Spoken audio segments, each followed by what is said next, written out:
Good morning, and thank you all for joining us today as we discuss the business of delivering multi-platform content. By a show of hands, can I just find out how many of you here are working within organizations who are figuring out your digital strategy for delivering content online? Great. And how many of you have your own companies that you are working with a team to deliver that? Okay, great. And how many of you are from the agency side? Okay, good. That helps. I am your moderator for the day. My name is Phoenix Gonzalez. I am the co-founder of Studio Pro. We're an entertainment technology company that gives single creators all the way to multi-channel networks and broadcasters the ability to go cross-platform and cross-device with their content from our dashboard. Today, I'd like to introduce our panel. First, we'll start with David B. Williams. He's the CTO of Endemol, and we'll let David introduce himself. Absolutely. I'm Chief Content and Technology Strategist for Endemol Beyond. And I think Endemol Beyond is the digital division of Endemol. And Endemol is a worldwide television production company.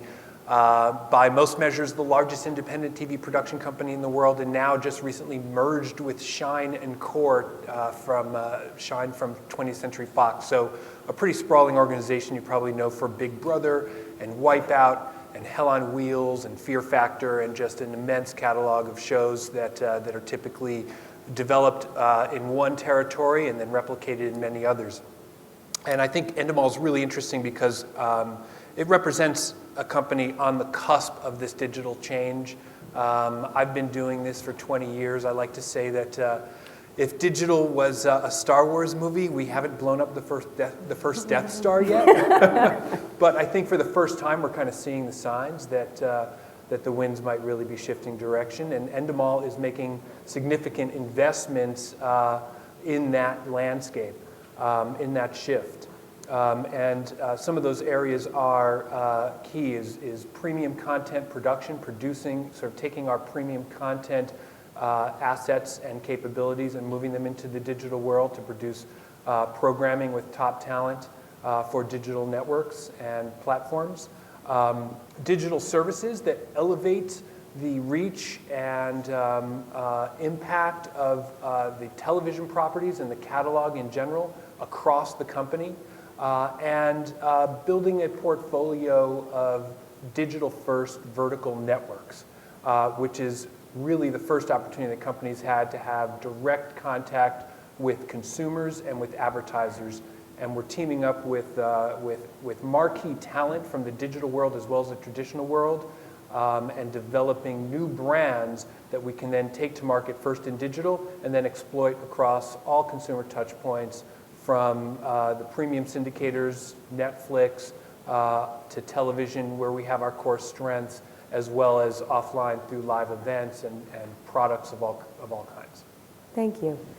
Next, I'd like to introduce Marcia Zellers. Marcia is the Vice President at Stradella Road. And Marcia, would you like to just give us a little bit of information on Stradella? I sure would. Yeah, I co-run Stradella Road. We're a digital marketing agency in Los Angeles.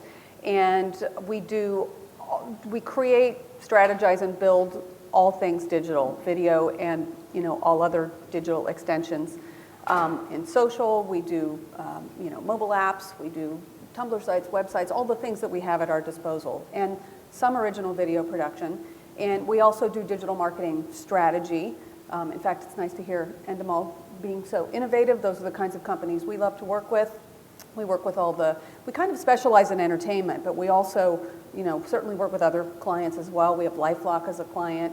But we really specialize in working with the studios and the television networks to, help them think about innovative ways to extend their programming into the digital arena. We actually started as a consulting company, but because my partner and colleague and I both come from a long history of really being on the client side. This is the first time I've ever worked in an agency, if you will. We really missed doing execution because we would create these great multi-platform strategies and we'd pass them off to clients, and they would either be handed off to someone else to do or they'd go in the circular file. So we really missed having that executional practice, so we started a sort of classic agency style structure, if you will. So now we do both. Great. That's what we do. Well, thank you so much for letting us know a little bit more about Stradella. Sure. Next, we have Adam Ware. He is a digital media executive at the Tennis Channel. And Adam, thank you for joining us today. Would you like to share a little bit of information? Sure. I'm the head of digital media at the Tennis Channel, and we do tennis. We produce or distribute 5,000 or so tennis matches throughout the year from around the world. Most of those are live. Tennis goes on all year long. I think there's 1 month where they're off, which is December, so it's a perfect sort of sport for a year-round digital product. We launched our TV Everywhere product at the US Open in 2013, and it's now available to 7% of our distribution through authentication with our distribution partners. In May of 2014, we used the TV Everywhere platform to then distribute a second channel. And instead of going and trying to distribute it on traditional TV distribution, we decided to go over the top and launched a 24/7 channel to be the perfect companion to Tennis Channel, and it's called Tennis Channel Plus, and it's available for subscription. It started with the French Open. I think we deliver some 500 or so different live matches just in 2014, and in 2015 we'll increase that. And it has gone a lot better than we possibly could have imagined. So we're really excited to talk about it. Great. Thank you so much. Kailesh Kumar, thank you for joining us today. Kailesh comes from Adobe, and he is primarily focused on the multi-platform video delivery and monetization division. And congratulations on the award today, by the way. Thank you. Thank you, everyone. So I'm responsible for product management for a bunch of our products. Adobe Primetime is focused on building the next generation of TV and TV experiences. So we focus primarily on digital TV, all the way from digital set-top boxes to iOS, Android, desktop, Roku, Xbox, you name it, all the digital clients. We've got 3 core products, 3 core categories of products. Clients, which include streaming, DRM, closed captions, and all what's needed to play back content. Second, advertising, dynamic ads targeted at the user level, and all the business logic that goes behind it. And thirdly, data and analytics. So how to use data to increase engagement and increase monetization. Great. Thank you so much. So today's discussion, we'd like to just, really dive into how you can go beyond a platform like YouTube and start to speak directly with your audience and start to work with them across platform and cross device. One of the things that I found as an entrepreneur and working in the digital media space for the last couple of years was that most of the clients that came to us to work with us always came to us with, okay, great, I need the technology, but really I need to figure out the strategy. So I'd like to start the conversation with looking at how to devise a digital strategy and what that really takes. Is it team members? Is it platforms? Is it technology? So I'd like to open that up. And I think, Marcia, I think because you guys have that unique perspective of clients coming to you and really looking to you to help them devise that, I think you'd be a great person to kind of start that conversation off. And what are the things that you guys the key things that you guys look at when you're devising a digital strategy? Oh my goodness, so many different things. I mean, ultimately we really, we're a company of about 14 people right now, and our CEO, my colleague, and I have also been doing this for a very long time. He started the first digital division at a film studio. He ran worldwide marketing at New Line Cinema. I co-started one of the first digital divisions at a television network at MTV in New York back in the early 90s. And we surround ourselves with a bunch of smart, innovative people of all ages.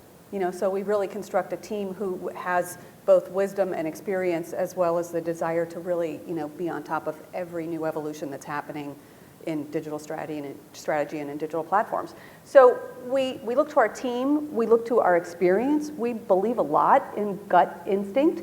We certainly do research as a company and do, frequently get hired to do research projects for our clients, but we look to our experience and we look at all the things that we've done and all the nuances and evolutions of the business that we've seen over the last 20 years.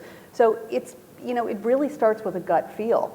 But ultimately, one of the things that we really kind of try to do is to work with properties that have a very distinctive fan base and have a passionate voice that drives that fan base. We work with Peter Jackson, we've worked with Quentin Tarantino, we're working on the movie 50 Shades of Grey right now. We just did the social campaign for Big Hero 6, which is originated with the Marvel property. So these are properties that have really sort of passionate fans behind them, and they're a lot of fun to work with. And those kind of drive where we start thinking about things as well. I'm kind of talking around the issue, but really it's just, it starts with great content, have something that people want to see. But beyond that, it's really just looking at all the different tools that we have at our disposal, whether they be traditional or digital. When we come up with ideas for clients, it's generally a package of things that range from things that we as a company do and can make money on, whether it be social media campaigns, mobile apps, whatever we might be able to build in the digital arena for that client.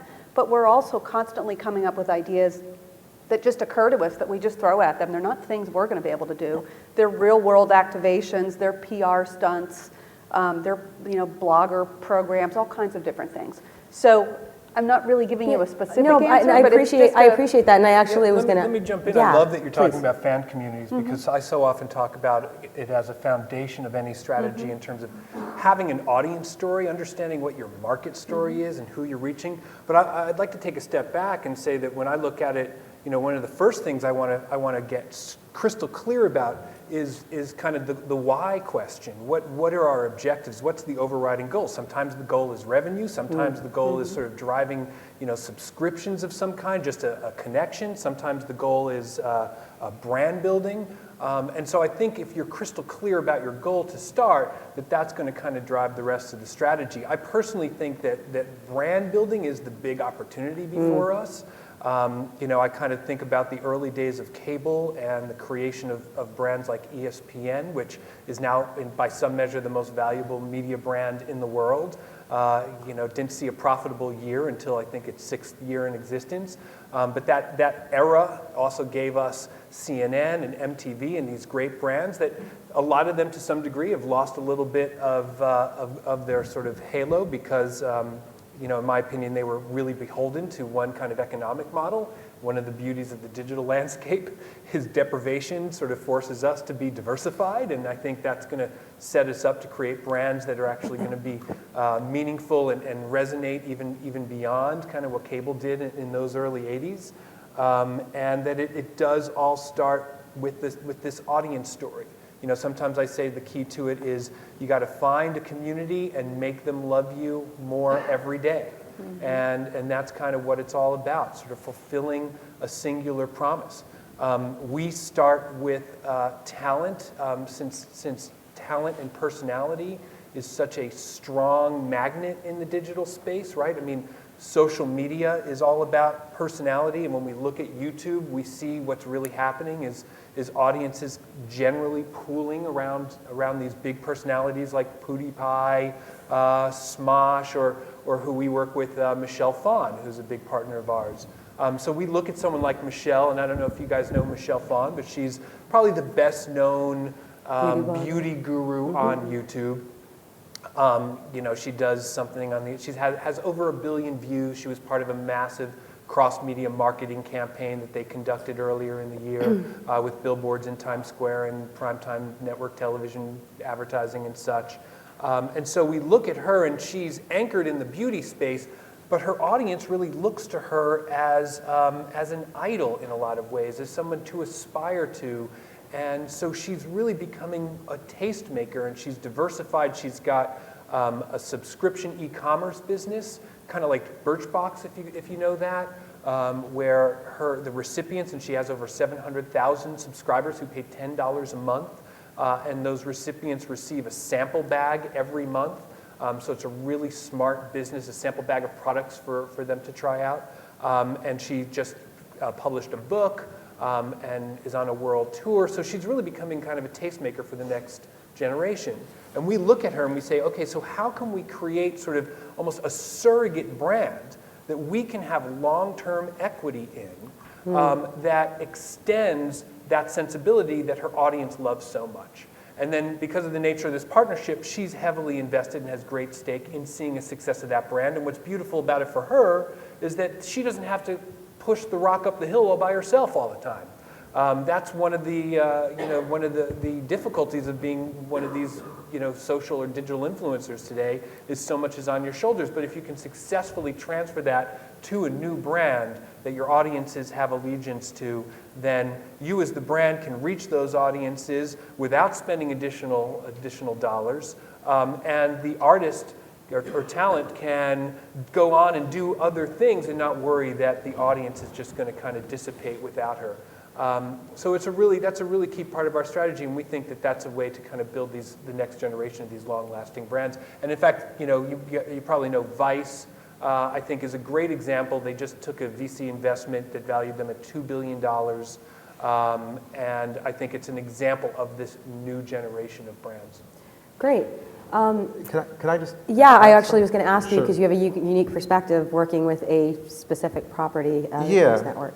I mean, I think the beauty of the time we're in right now is that everyone has a different strategy, and there's different tools to go and figure out a way to implement that strategy. I come from a history of creating channels and traditional TV channels and then non-traditional, whether it be audience or distribution, driving those definitions. I keep coming back to the same place, which is, how quickly can I make money off of this, right? Because all of this is just a burn. And I've sat in a lot of meetings where people come in with a lot of really good proposals with really interesting technology, and all propose some sort of economic model where I'm going to pay for it because I get an advertiser to step up. And it sounds nice, and I wish advertisers were always so willing to constantly finance things we were doing. But the reality is it doesn't always happen that way, and it's a really long path to get to that place. So the first thing for us was, the first place we started was, we're late, right? We're always behind. This marketplace is moving very, very quickly. The second thing is, what is the one thing that we can do to solve our consumers' problems? And in our case, we have a fan base.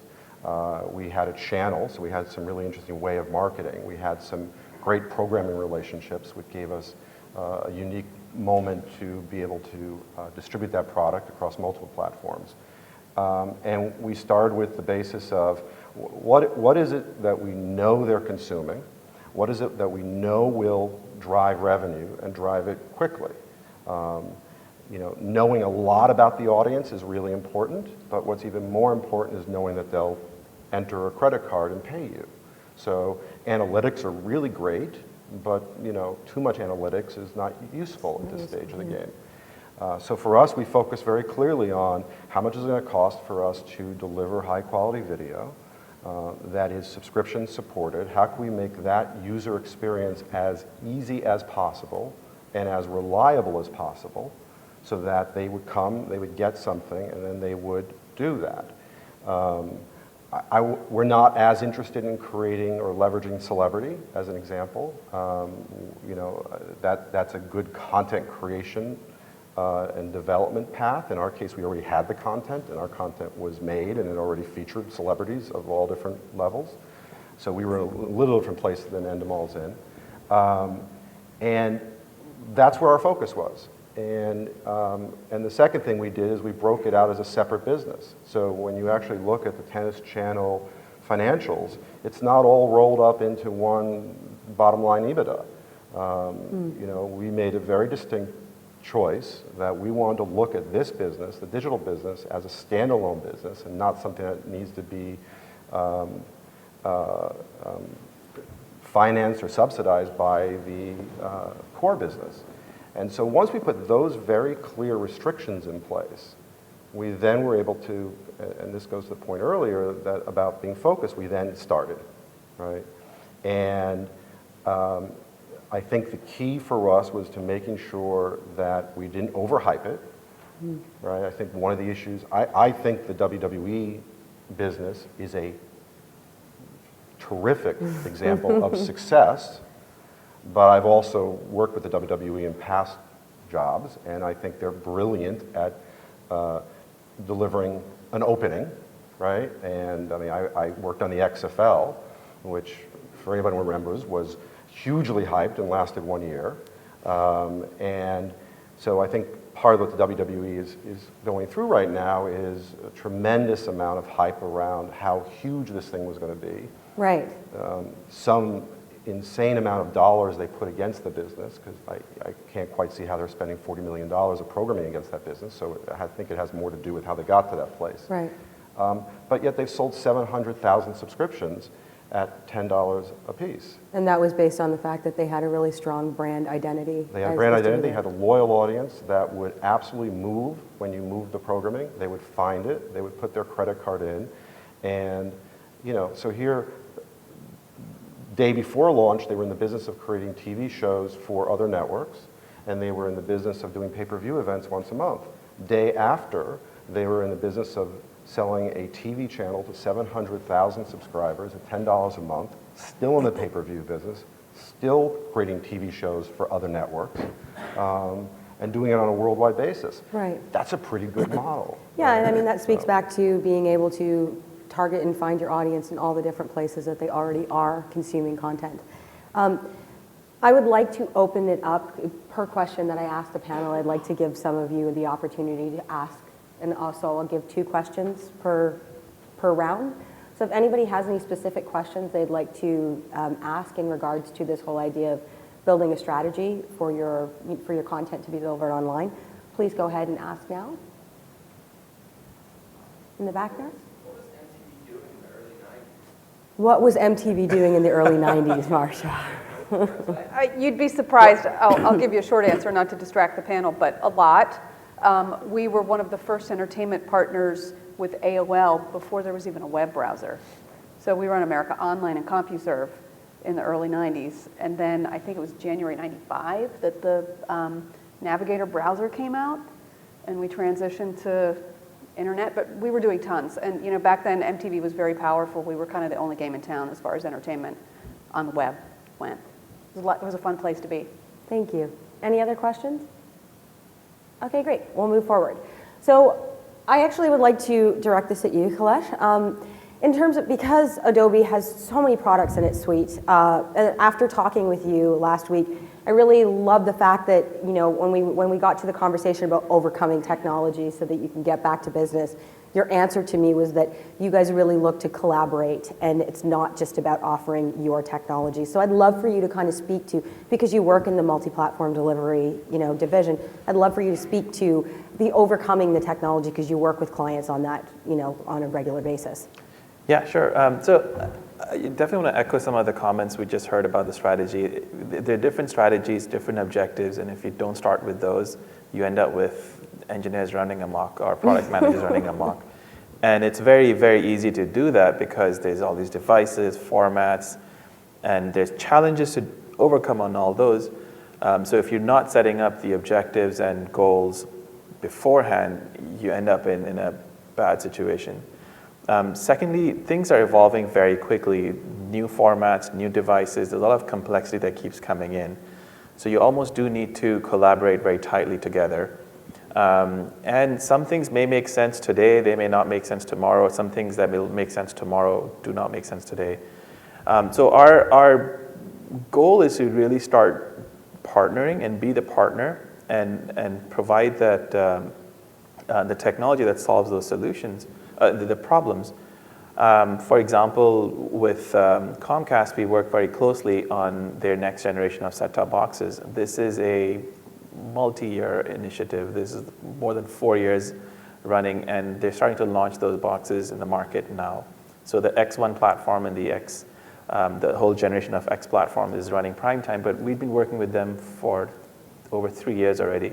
So that's a type of collaboration that's needed. And we set up milestones throughout. So the first milestone was hey, let's just get the content out to the users. Let's not focus on all the advanced use cases. Then we'll focus on dynamic ad insertion. And to Adam's point, if you're not able to sell ads against that, there's no need to put that technology and solve all those use cases up front. So we do work very closely together in identifying the objectives, the goals, chalking out the objectives, the milestones, and taking that hat on, putting that hat on first, and then developing the solutions that meet those needs. Sometimes it's all technology that we provide. Other times it's something where we partner. But it's always start with the objectives, goals, then the solution design, then let's put the technology in after that. Great. David, I'd actually like to hear from you. I know that you guys are working on your initiatives online and That's right. overcoming technology. And really, I mean, you must be inundated with so many different technologies to look at. And I think a lot of you probably feel the same way when it comes to there's a new technology coming out every day. And it's like, how do I keep up as a business? So how do you keep up as a CTO in terms of like looking at all these technologies and overcoming them so that you can deliver that strategy that makes the most sense? Well, I think focus and having that first question really answered in terms of that key objective really helps tune out the noise. For me, and it's funny, talking about revenue and such, from our perspective in the digital first kind of YouTube landscape, I actually think that the challenge is often misdiagnosed. People think the challenge is revenue when actually the challenge is customer relationship. That's right. And so that when I think about the brand building, I think about doing it with connected audiences. And the idea is essentially leverage all the audience acquisition efficiency that YouTube miraculously gives you, that social miraculously gives you. The efficiency is off the charts compared to anything in the history of humankind. And leveraging that efficiency to drive a direct customer relationship where you're going to have the high revenue efficiency. So I often think of it as a funnel with the low revenue efficiency and high audience efficiency at the top and the reverse at the bottom.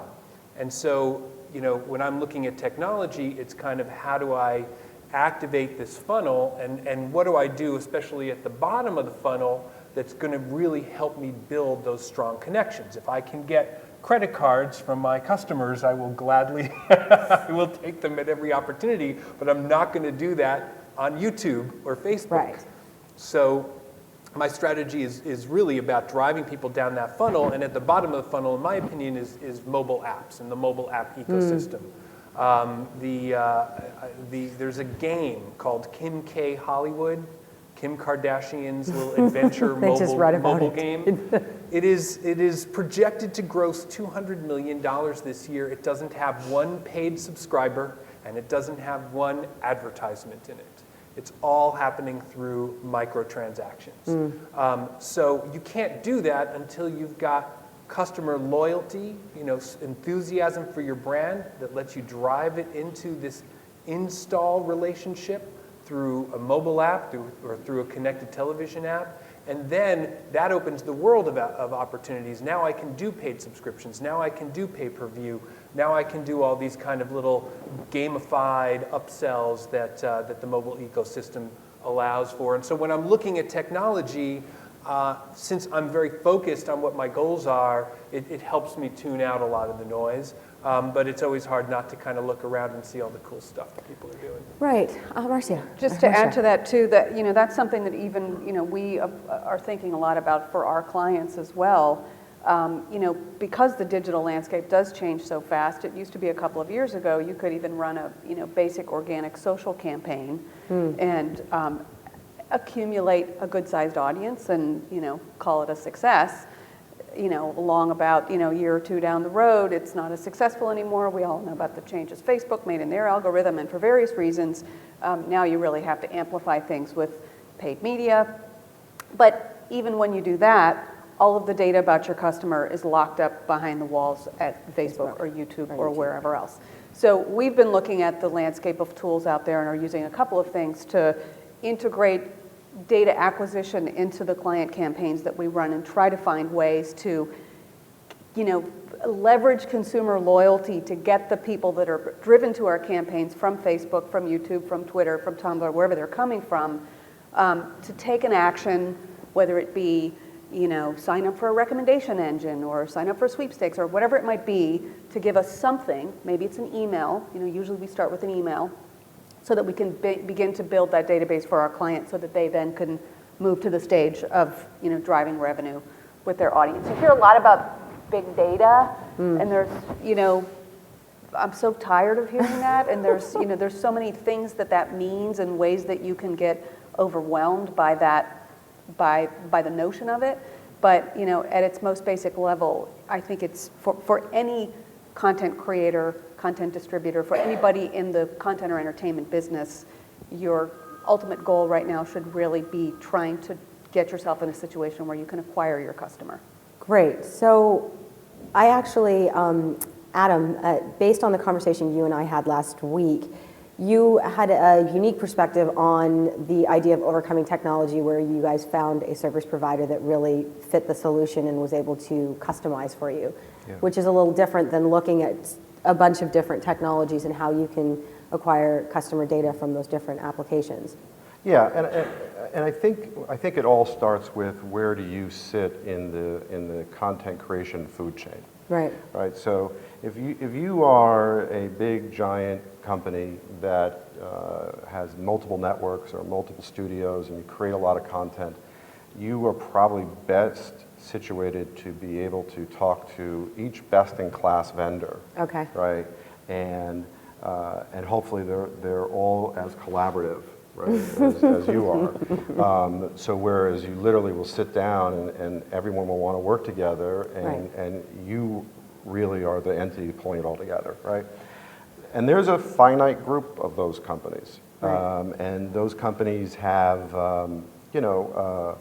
I think have now woken up in a significant way to moving into not just TV everywhere, but really into direct subscription relationships with the customer. And I think that's firming up really, really quickly. And I'm sure that's why Endemol is moving as quickly as it's moving, because YouTube is not a long-term realistic way of generating revenue, whether it be it's only ad-driven. Facebook is clearly not a way of generating revenue. So that space is moving, and there's actually limited shelf space now for content providers. The third category, I'll just sort of jump over the category we were in. The third category are, independent content creators that are all very entrepreneurial. Vice probably sort of fell into that bucket a long time ago, but they grew into something larger over time. But that's usually where it starts, where someone was creating some kind of content and they really had no ability to figure out how to distribute it, so they would look at YouTube as the easy way to go. Then there's guys like us in the middle, right? That we have a really interesting business on the TV network side. We don't have a huge digital department, right? We don't have a lot of time to sit here and make sure that everything collaborates as well as it goes and should, or to test it. And so for us, the real solution, and I see this, and I actually think this middle category, the first category is kind of filling up. The third category, they have no money to pay for anything. So it's really the second category are the ones that pay for stuff, right? We're the ones who are going to pay vendors to do things. We're all looking for as simple of a solution as one can deliver, right?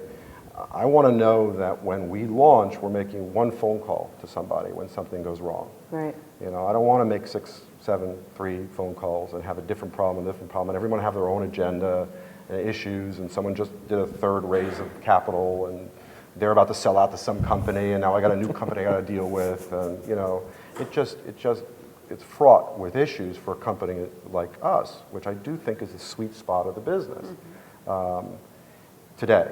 And so you would say, you would say that with the size of an organization you have, having a service provider who can service all of that instead of going and hiring a whole staff makes the most sense for that kind of middle ground from your perspective. We'll get my order every day. Okay. Yeah, let me just extend on that a little bit. I think it's really important for companies to kind of recognize who they are. And Endemol, at the end of the day, is a content company. We do some distribution, we have talent relationships, but it all revolves around content. We're not a technology company. Right. If we try to do technology ourselves, we're going to get our lunch eaten every day. And I think a lot of content companies like us often make the mistake of thinking, well, we're going to develop some kind of technology solution that's going to work for us in the long term. And I think ultimately, the better strategy is always to go with that third party that wakes up every morning thinking about how to add value for us. Right. And that is their core DNA. And so I just think it's really important to recognize that and recognize what your strong suit is and play to it. And if you need technology to be that competitive advantage, then you've probably got a problem in your core business. Right. And that's not to say that there's no circumstance where we want to develop something that's unique and proprietary, but we need to be extremely targeted when we go off on one of those endeavors. Yeah, and I also think it's really, you have to really care who the other clients are in the mix, right?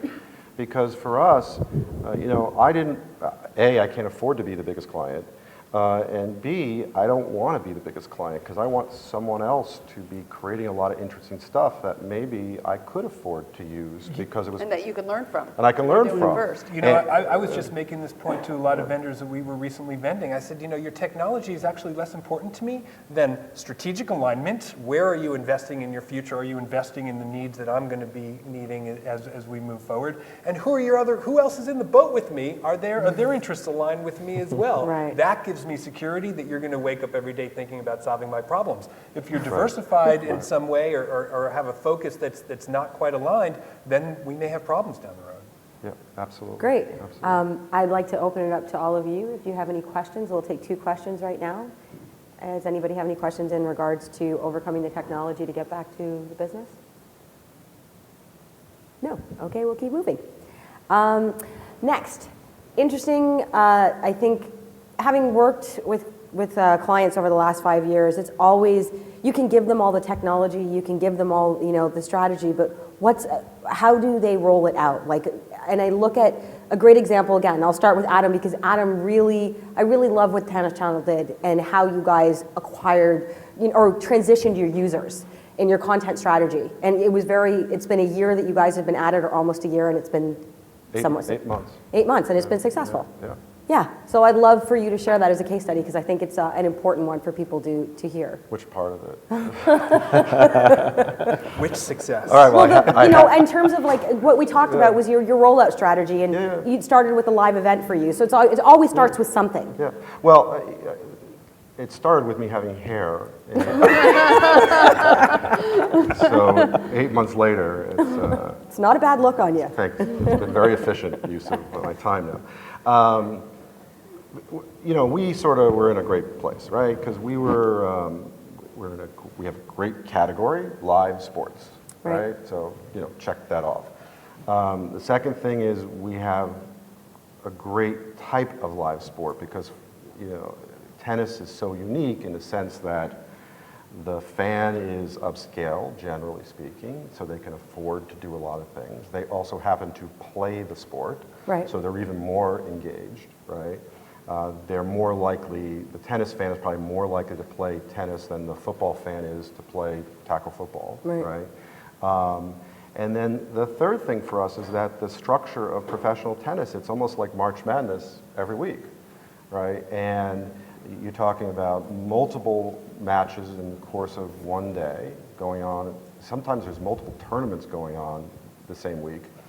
And so what a huge content opportunity that couldn't possibly fit on one channel. Right.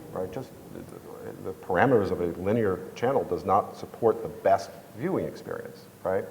And then the last part was that it's equally popular with men and women. So, and there's a men's tour and a women's tour that are, quite equal in terms of popularity or the significance of the players, the stars, right? It's not as similar as to the NBA or the WNBA, which doesn't quite have the same level of equality, but in tennis, there really is parity between the two sports, right? Between the two leagues. So we set out and said, okay, what would be the best way to deliver the product? Since we're the #1 provider of tennis in the United States, what's the best way to make it better for our customer to be able to experience it?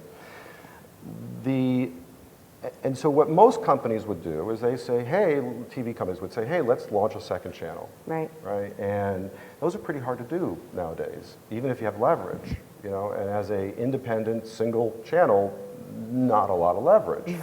If you are owned by Fox or, you know, or you're owned by one of the 5 companies or you're owned by one of the distributors, you have some degree of leverage. And there's a lot of different levels of negotiation you're going to have, you know, across multiple channels and multiple pieces of content. So we looked at 3 different things. We said, well, we can go try to launch a new channel. And I think the idea was that we knew going in that the operator would look at us and say, good luck.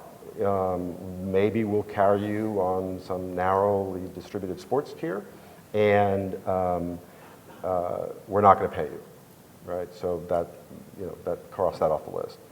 The third way was, well, let's just go straight over the top, you know, and that didn't seem like a great option either because we are in business, right, with the traditional TV ecosystem.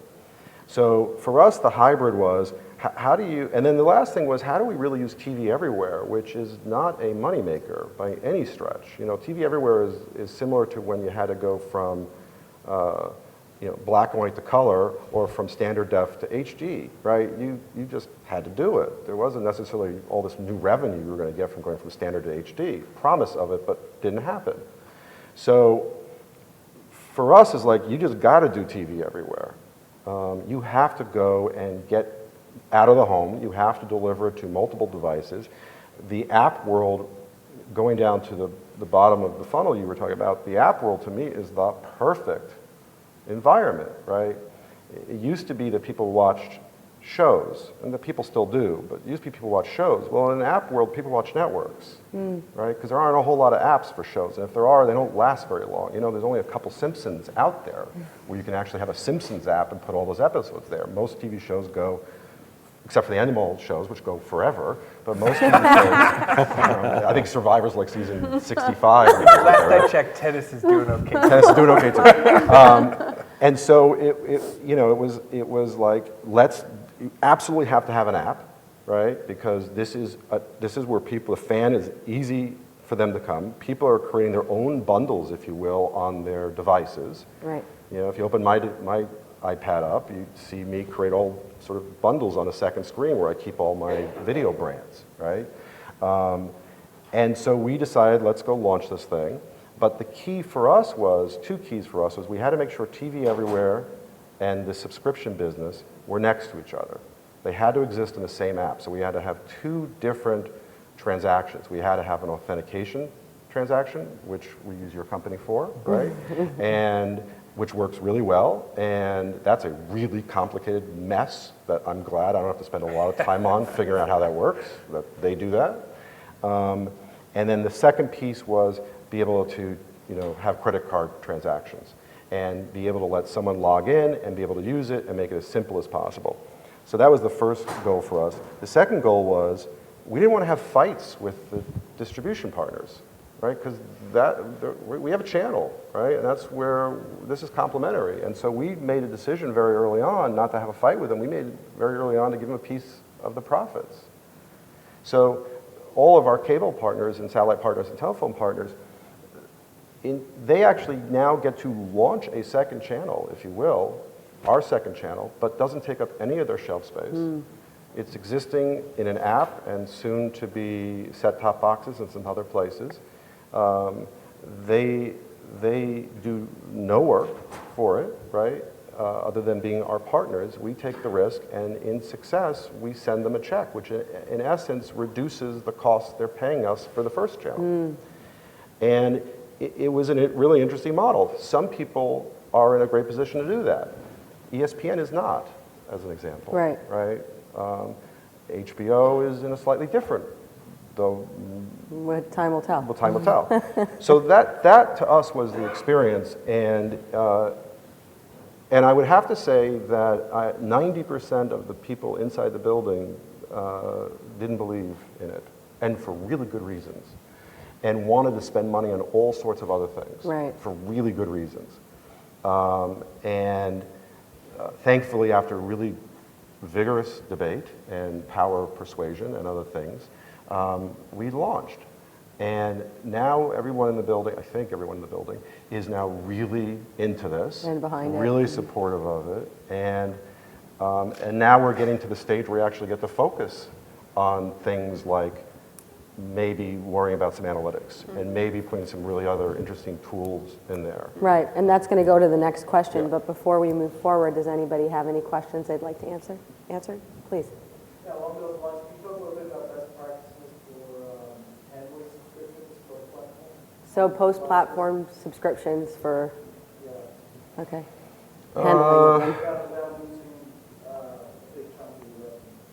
Make it very hard for someone to cancel would be the best practice. No, that's horrible.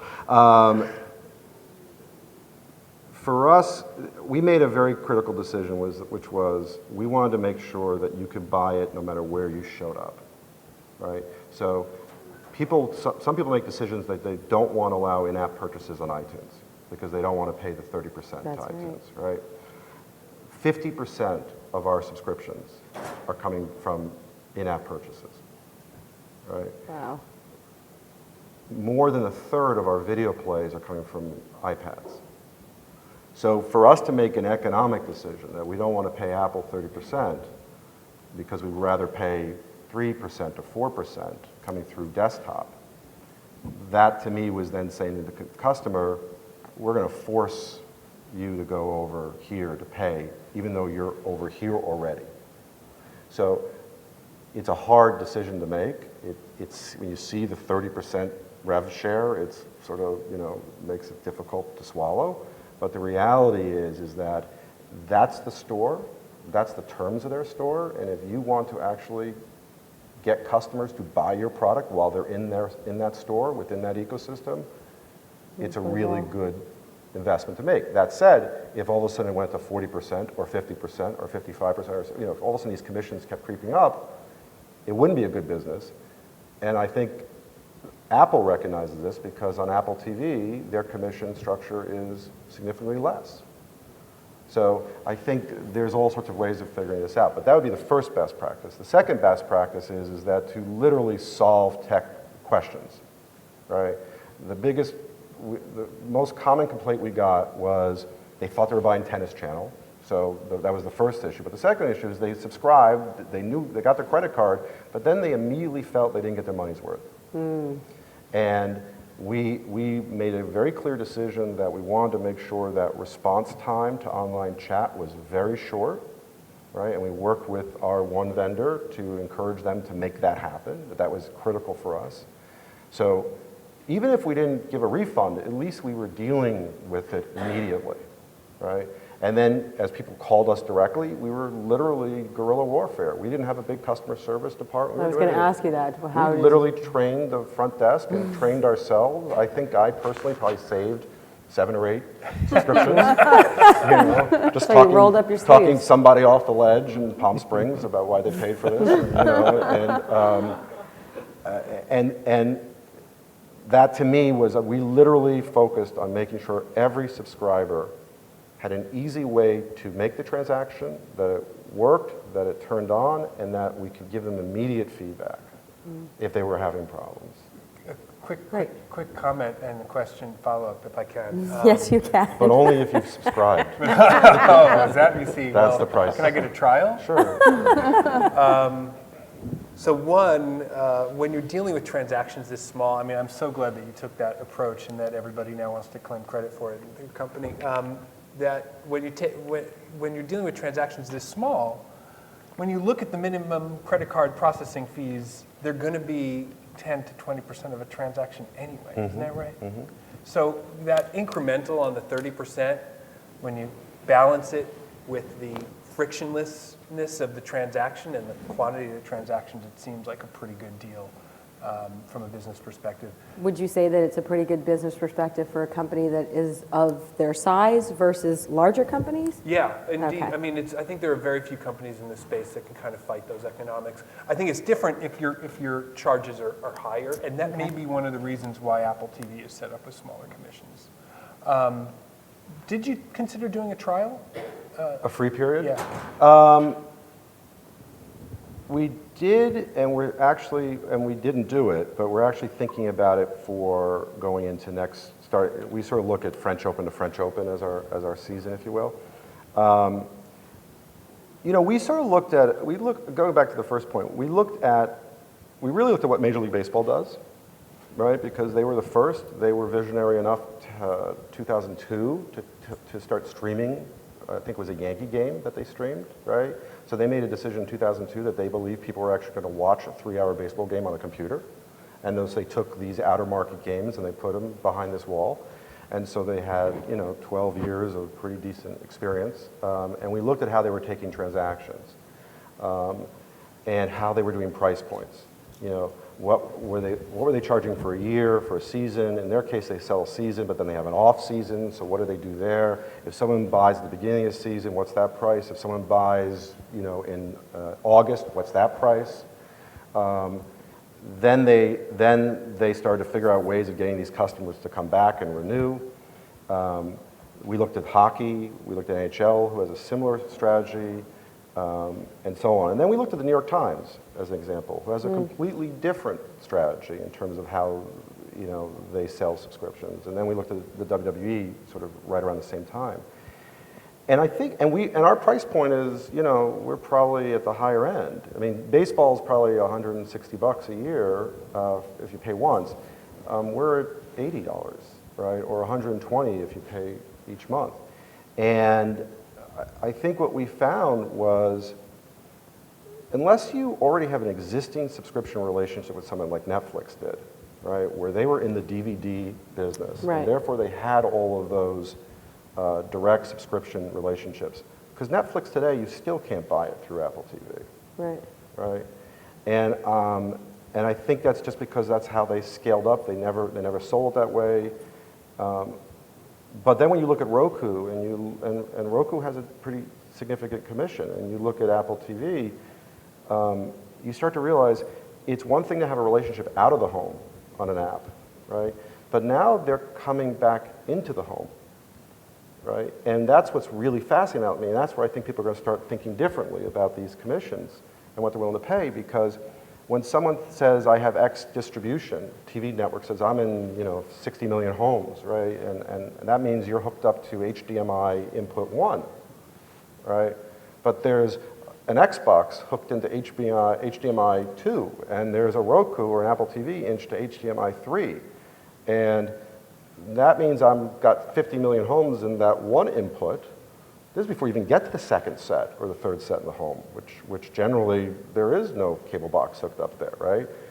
That this is a fight for the second and the third inputs. That's where this fight is right now, and that's what every TV company needs to realize. And the quicker you make it and easy you make it for someone to buy at that particular moment, to me, that's worth the paying the commission on. In terms of the free, I think we've thought about making parts of matches available, right? So watch for an hour, as opposed to for a week at a time. Because if I'm doing a week, I'm giving in essence, I'm giving like a whole tournament away. And it may defeat the purpose of giving the free. Someone may say, I got it, and I watched that tournament. I'm done. I think that's really shrewd and evil. I think one other business. As a tennis fan. Yeah. I'll just Well, I'll give you, you're a tennis Kalash, fan? I'd love to. I'll give you a subscription. I'll take one. I think it's very interesting. It's fascinating listening to you talk, and it's very interesting looking at the ways that some companies in the landscape are fighting to get people to pay and really putting their foot down and insisting people that do pay. Because I often feel like, for those of us who have been in this business a long time, we really shot ourselves in the foot, back in the early 90s by giving everything away for free. So it's really interesting to see that sort of creeping over to the other side of the fence now, And just in the last couple of years. that's Vice's biggest problem, right? Almost all the revenue is coming off of an advertiser supporting it, Intel paying for them and some other things. If you look at their subscription for such a huge brand that's worth $2 billion, you know, that $500 million is coming in so that they can actually go make a TV network that they can get subscriptions for, right? Because free is a nice model, or ad support is a nice model. It's not a long-term. It's not a long-term business. Not for something like that. But they're well set up to do a paid subscription No doubt, or something no doubt. else. And Because Kailash- they've got a great quantity of content. It's all very aligned. And a brand. With a passionate, yeah. I was just going to add that the other thing that you're doing is you want to piggyback on somebody else's work. And if you look at the App Store, what has it done in the last 5 years? It's pumping out about 15 billion or so of revenue. The money was not being spent 5 years ago, and now it's being spent. So you want to be part of that system. What have they done? They've taken away the friction of inputting a credit card. Once you put your credit card, authorize one transaction once, within the next 15 minutes, you don't have to authorize it again. You just press yes. And for the benefit of that, you're giving up 30%. And the reason why Kim K's app is getting 200 million is not because, I mean, they figured that out, that at the right point, if you offer somebody the opportunity to buy, they will buy. They'll buy, yep. And so you want to piggyback off of those things, and we see this as part of our analytics that we provide to non-TV companies, the game companies which make a majority of the revenue, and other e-commerce companies. You're trying to ride on the psychology of the consumer and offer them the purchase opportunity with the least friction. And I think if you look at it from a holistic picture, the math will almost always come out to it's worth paying the 30%. By the way, Netflix, even though it's such a strong brand, they do offer subscriptions through App Store too. So you can buy Netflix on your iPhone and your iPad. Just not Apple TV. Just not Apple TV. Right. And so for a brand as strong as that, the economics works out, I'm assuming. It probably will for most other people too. Great. Well, I'd like to thank our panel members for sharing their insights on delivering your content multi-platform. We have about 3 minutes left. If anybody would like to ask any questions, now would be the time to ask the additional questions you might have. Please, over here.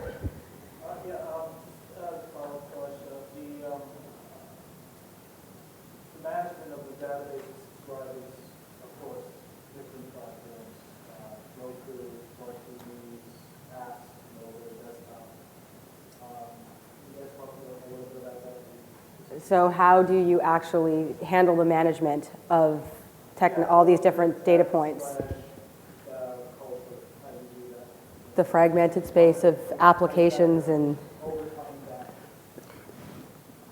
For Either. You know, for us, there is a bit of a challenge, for sure. There's two parts. The downside of paying the 30% and getting someone to buy through there is I have no idea who those people are. There is a sort of a workaround to it, though, because if you buy through iTunes, you can't use a desktop version. And people that pay want to use desktop and app or whatever. So I believe your question was around data management. yeah, so this Okay. this Okay. leads, yeah. So what ends up happening is that they'll have to go create another name. They'll create another username to get into desktop. So what ends up happening is if I look at my subscriber list, I really don't have I have 65% of the information against everybody that pays me, because iTunes doesn't share it. So the first issue is that, right? And I think that has to change at some point so that I, as a seller, knows who I'm selling to and dealing with it, because they're calling me for customer service, right? The second thing is that when the lists come in, it needs to be improved. The database management needs to be improved about who these people are and how it's being processed. And the biggest issue for us internally was trying to make one vendor's report fit into our own internal reporting system, which is different than the internal reporting system that we'll get from Time Warner Cable, for instance, in terms of how we pay them. And that's been a huge challenge. And I think the sooner that everyone in the food chain figures out how to simplify that, the better it's going to be for all of us. I'd be willing to pay more. I find that some of your subscribers have said that they can access it on, let's say, Roku, they want to, they sign up on the website. I mean, I guess that's what I'm asking though. So how is the overall strategy planning subscribers across different devices? Well, How is- one subscription gets everything. One subscription gets everything. I'm not pricing it based, I'm not on Roku yet, I'm not on Apple TV yet, I will be. If you buy through Apple, and I imagine Roku will work a little differently, but if you buy through Apple, you are required to then go through, in order to access desktop, you then have to go to our desktop and you have to register, and that's exactly how the New York Times works. And that is frustrating. You know, I don't like the idea of having to make the customer buy and then create another account because the iTunes account stays within an iTunes ecosystem, right? That is a problem. And I think that has to get fixed. And I think the more people that start getting into this business, the more pressure we'll put on everyone to figure out how to make that more seamless for the customer experience. If you buy through the desktop, you get access to everything. So I do make it seamless across it. And that's what we've seen, exactly that, which is if you're buying through iTunes, then you basically have to register, and there's some authentication or some authorization within the app where you link the Apple payment ID or payment confirmation to that account. So you're abstracting that out, creating a separate database of users, then linking it back to the Apple authorization such that that user can access other platforms. So from a customer point of view, it's an issue. The other part of it, though, is, and just really briefly, the other part of it is for the first 60 days, I thought I had more subscribers than I did because I was having duplicate subscriptions coming in. Because when our vendor gave us the information, they were giving us iTunes, and they were giving us people that came in and registered, and what we didn't look to see if there was a credit card in that field. So if there was no credit card, that's an iTunes person. Well, we didn't go that far. We just counted. You know, we're running around giving high fives to everybody, going, hey, this is gigantic. You know, and the reality was, you know, take that by half. Our time is ending here, so if you'd like to actually come up and speak with Adam after the panel's done here, feel free. I'd like to thank you guys all for coming out today, and I hope you enjoy the rest of your conference.